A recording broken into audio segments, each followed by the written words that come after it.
And so let us begin with questions, and I think I'll just go from left to right and run down as some points that I'd like to make or ask about. Maybe I'll start off, and the ranking member is not here right now, but she raised some good points during her testimony. One of them, and I'll go to the left, Mr. Stengel, on this, raised the concerns that the FDIC has raised, and specifically regarding the impact of covered bonds on the DIF. Do you want to just chime in on that to respond to that concern? Sure. Thank you, Mr. Chairman. I grew up as a bankruptcy lawyer, so if there's anyone who's empathetic to the concerns of the FDIC, I would like to think that I'm at the top of the list. It's resolving any distressed organization, any failed organization is very, very difficult. Our regulatory system is balkanized. Unlike most other countries that have one or two regulators focused on banks during their lives and in the resolution, we've divided that up in the United States. And so we have an institution, the FDIC, that is focused solely on resolution, solely on the grave for banks. And I think that creates an institutional bias that is built in as a matter of statute. They're focused on concerns about resolution. And so I would divide their concerns into two buckets. One would be a desire to control all aspects of a resolution, to control anything that touches upon the resolution of a bank. Again, the microeconomic incentives for the FDIC, that is very understandable that that's something that they would want. They've sought broader powers under Dodd-Frank, which they got. They've sought to seek to regulate securitization, for example, as secured borrowings, which they've sought to do, and to take similar actions. And so I think on the covered bond legislation that has been proposed, they have a desire to control the resolution of the covered bond program rather than to allow that to happen as part of the private market and under this legislation. Again, an understandable concern, one that in my mind, from the covered bond market's perspective, is misplaced for a couple of reasons. One, in the United States, we have incredibly debtor-friendly laws, creditor-unfriendly laws compared to other jurisdictions, and that has historically put us at a disadvantage. And so the FDIC has very broad powers. They're vaguely defined. And the FDIC also has government-funded litigation to back those up. And so that puts private investors at a disadvantage, and the investors in covered bonds have said, we're not comfortable with the FDIC and the optionality that the FDIC has.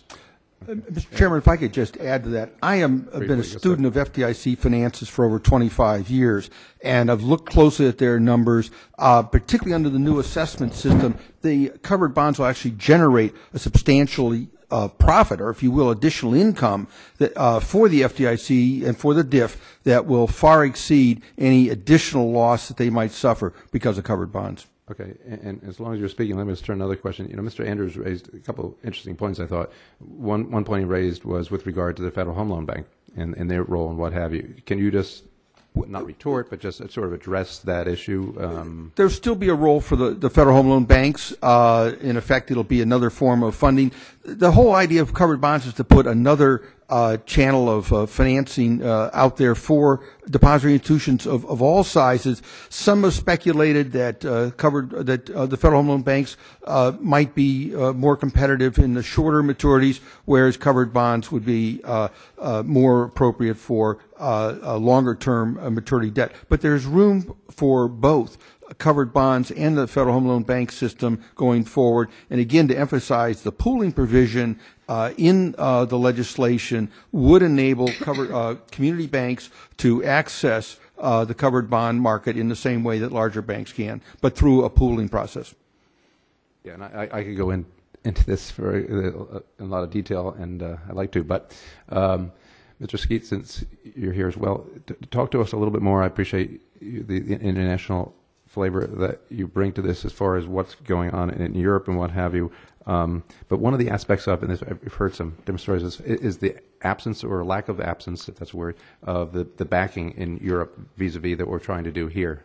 Can you touch upon that? Well, some say that in Europe you had a covered bond market. It was successful to varying degrees, but because there was an implicit guarantee. Right. Now we're trying to say here in our legislation there is no explicit, there is no implicit, there is no guarantee. And that's the right road to take. I mean, I think I've been clear, and we make clear in the statement that we've submitted that there were not guarantees.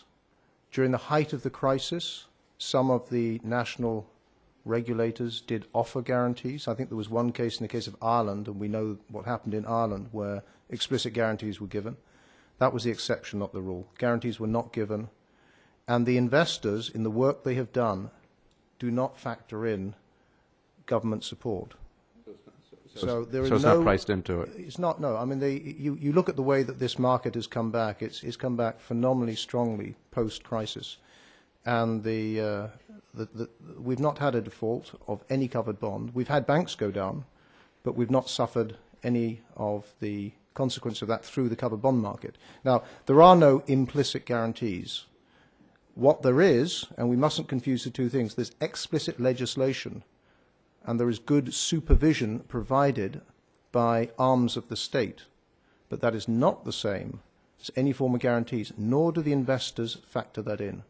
I think that's a very important point that needs to be made, and people fudge that. The fact that you've given a law to provide a framework doesn't mean you've given state support. Could I perhaps just take up another point that was being raised here about the size of the issuers? Because in Europe, we do have much smaller financial institutions that have been able to tap into the covered bond market. For instance, in Norway, we have a lot of very small regional savings banks that have collectively come together and have successfully competed, including a transaction that came to the United States market late last year from a Norwegian bank that represented the interests of many smaller savings banks from around Norway. And that actually proves that you can have, through the covered bond instrument, the ability for the smaller institutions to compete and get the same pricing terms as the larger institutions. I think that's an important point to make as well. I'm curious on how that works as far as replenishing the pool when you have that pooling, but my time is up, so I yield now to the gentlelady from New York.